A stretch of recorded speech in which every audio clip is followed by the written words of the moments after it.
बिस्मिल्लाहिर्रहमानिर्रहीम। Welcome to my YouTube channel news point 78। मैं Qaiser Aziz Benazir income support programme में जो ख़वातीन नाअहल हो गई हैं उनके लिए खुशखबरी। और वो खुशखबरी ये है कि किस तरीके से वो ख़वातीन दोबारा अपनी नाअहलियत के ख़िलाफ़ अपील करके अहल हो सकती हैं। अब वो अपील कब करेंगी, अपील के लिए कौन से कागजात की ज़रूरत होगी और अहल कैसे होंगी। इनके अहल होने के लिए मैं आपको 5 से 6 शराइत ऐसी बताऊंगा या 6 हिदायत आपको दूंगा। आप उस पर अमल करें।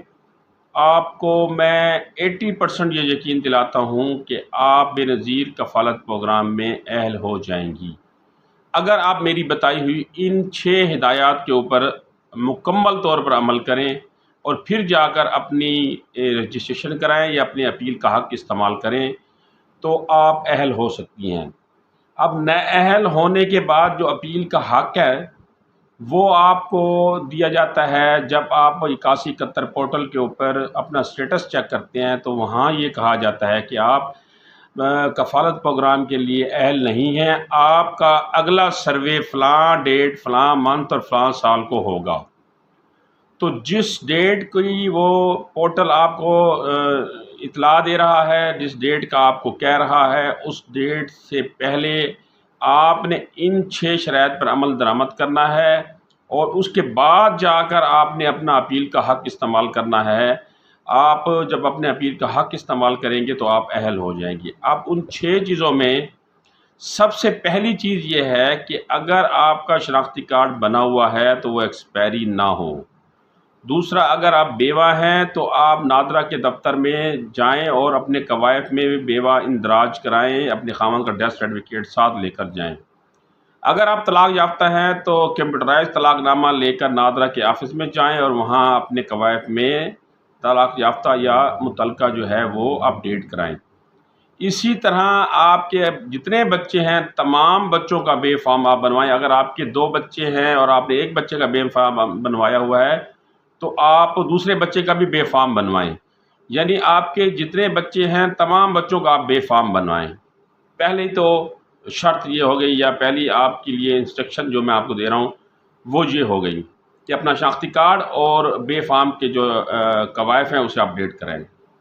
दूसरा ये है कि अगर आपके घर में कोई माजूर है, बच्चा है, बच्ची है, बड़ा है, बुज़ुर्ग है, तो उसका जो है आपने कंप्यूटराइज शनाख्ती कार्ड बनवाना है माजूरी वाला।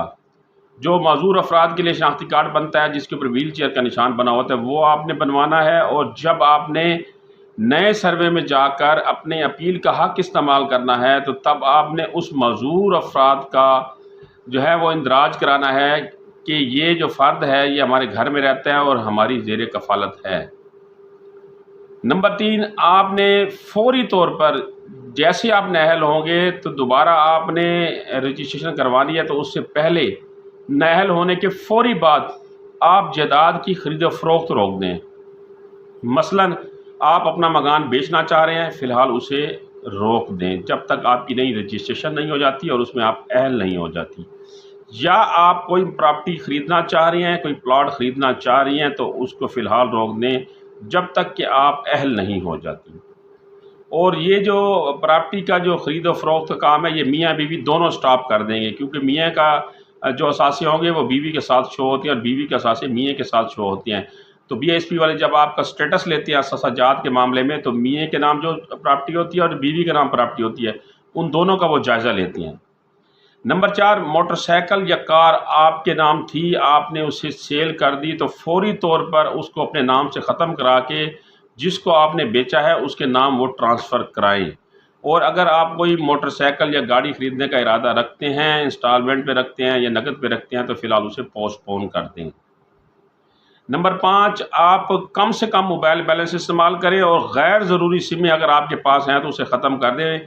होता यूँ है कि वालिद अपने बच्चों को अपने नाम की सिमें लेके देता है क्योंकि बच्चे उनके 18 साल से कम होते हैं।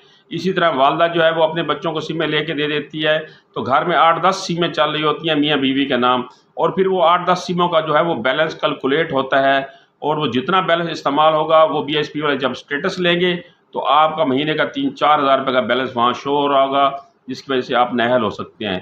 تو غیر ضروری سمیں جو ہے وہ بند کرا دیں، کم سے کم سمیں رکھیں اور کم سے کم بیلنس استعمال کریں، صرف اس پیریڈ کے لیے جب آپ نئی رجسٹریشن کرائیں گے، اور نااہل ہونے سے نئی رجسٹریشن کرانے کے درمیان جتنا بھی عرصہ گیپ ہے اس دوران آپ نے یہ احتیاط کرنی ہے۔ نمبر 6، بینک آپ کا اکاؤنٹ ہے تو بینک کے ساتھ لین دین 50,000 سے زائد نہ کریں، کوشش کریں کہ 50,000 روپے سے کم آپ کا بینک میں لین دین ہو، اس سے زیادہ نہ ہو۔ اب اپیل کا جو حق ہے، جب آپ رجسٹریشن کروا کے فرسٹ ٹائم آ جاتے ہیں تو اس کے بعد 2-4 مہینے آپ کا جانچ پڑتال کا مسئلہ چلتا ہے، پھر آپ کو جواب آتا ہے، تو اس کا تقریباً 6 ماہ کا جو ہے وہ عرصہ گزر جاتا ہے۔ اس کے بعد اگر آپ کو یہ نااہل کراتے ہیں فرسٹ ٹائم کے بعد، تو دوسری دفعہ جب آپ نے اپیل کا حق استعمال کرنا ہے تو اصل میں یہ ہوتا ہے کہ پہلی فرسٹ ٹائم رجسٹریشن سے لے کر اپیل کے حق تک 2 سال کا پیریڈ ہوتا ہے، لیکن 6 ماہ کا پیریڈ آپ جانچ پڑتال میں گزار چکے ہوتے ہیں، بغیر 1.5 سال کا پیریڈ ہوتا ہے۔ تو بعض خواتین کو سال کا میسج آتا ہے، بعض کو 8 مہینے کا میسج آتا ہے، بعض کو 14 مہینے کا میسج آتا ہے۔ تو جو بھی وہ آپ کو پیریڈ بتائیں گے اس پیریڈ میں آپ نے ان 6 چیزوں پر احتیاط کرنی ہے، ان 6 چیزوں پر آپ نے عمل درآمد کرنا ہے، تو میں آپ کو یقین دلاتا ہوں کہ 80% آپ بے نظیر کفالت پروگرام میں اہل ہو جائیں گے۔ اس بارے میں اگر آپ کے ذہن میں کوئی سوال آ رہا ہو تو آپ اس سے ضرور پوچھ سکتے ہیں۔ اگلی اس طرح کی معلوماتی ویڈیو تک مجھے اجازت دیجیے۔ اللہ حافظ۔